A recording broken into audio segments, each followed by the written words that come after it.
Super commando ध्रुव, आदमखोरों का स्वर्ग। सन 1944 का दहकता हुआ साल, दूसरा विश्व युद्ध अपनी आखिरी सांसें गिन रहा था। अरब सागर में एक छोटे से द्वीप के घने दुर्गम जंगलों के बीचों बीच बनी एक आधुनिक प्रयोगशाला में एक अनोखा प्रयोग अपनी समाप्ति पर था। सालों की कड़ी मेहनत का नतीजा सामने आने वाला था।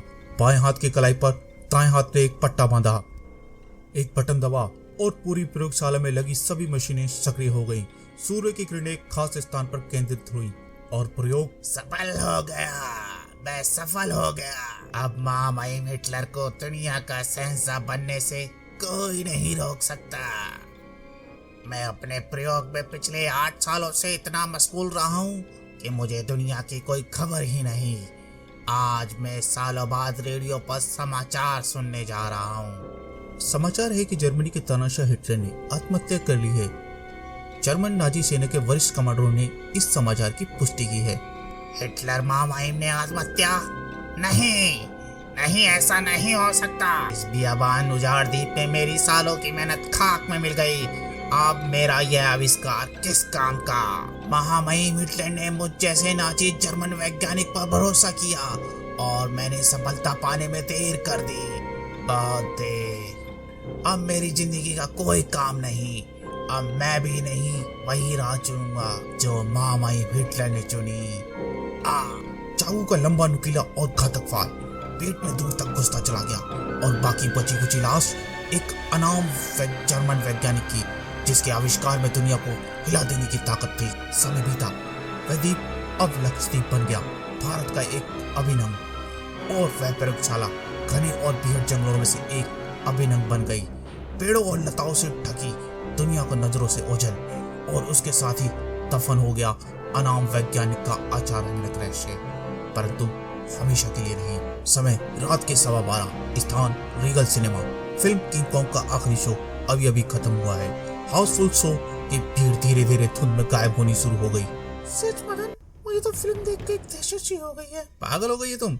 ऐसा असलियत में नहीं हो सकता। 60 फुट का गोरिल्ला। खैर, धुंध भी गिर रही है और तुम्हें डर भी लग रहा है। चलो मैं तुमको हॉस्टल तक छोड़ देता हूँ। अरे आधे घंटे का ही तो रास्ता है। और आधे घंटे बाद जब मदन शीला को हॉस्टल छोड़कर लौटा तो लगभग 1 बज रहा था। धुंध और गहरी हो गई थी। बाय मदन। बाय शीला। अगर इस वक्त मुझको किंग कॉन्ग जैसा कोई अजीब प्राणी मिल जाए तो? मुझसे काम चलेगा। कौन? और उस आवाज के मालिक की एक ही झलक मदन का खून जमा देने के लिए काफी थी। उसके सामने जो कुछ भी खड़ा था उसको शब्दों में बयान करना असंभव था। किसी का खून पिए मुद्दत हो गई, इसलिए मुझको गढ़ का कानून तोड़कर यहाँ आना पड़ा। आगे मदन सुन नहीं सका। अजीब प्राणी से मिलने का उसका सारा जोश ठंडा हो चुका था। वह पलटा और भागा, लेकिन धुंध के कारण वह ज्यादा दूर नहीं जा पाया। खौफनाक कदमों की आहटें धीरे धीरे असहाय मदन के पास आकर रुक गई। नहीं नहीं नहीं नहीं नहीं नहीं। नुकीले पंजे मदन की गर्दन से कटने लगे और गर्मा गर्म सांसें उसके मुंह से टकराने लगी। धीरे धीरे उस पर बेहोशी छाने लगी। मौत के कदमों की आहट पास आती जा रही थी कि तभी एक मोटरसाइकिल की धड़धड़ाहट ने उसका ध्यान भंग कर दिया। यार आए, खैर आने दो, मैं उससे भी निपट लूंगा। वह अपने बेहोश शिकार को छोड़कर पलटा और तभी तेज रोशनी में उसका पूरा शरीर नहा गया। परंतु भेड़िया मानव यह नहीं जानता था कि इस वक्त शहर में एक व्यक्ति मोटरसाइकिल पर निकलता है और वह है सुपर कमांडो ध्रुव।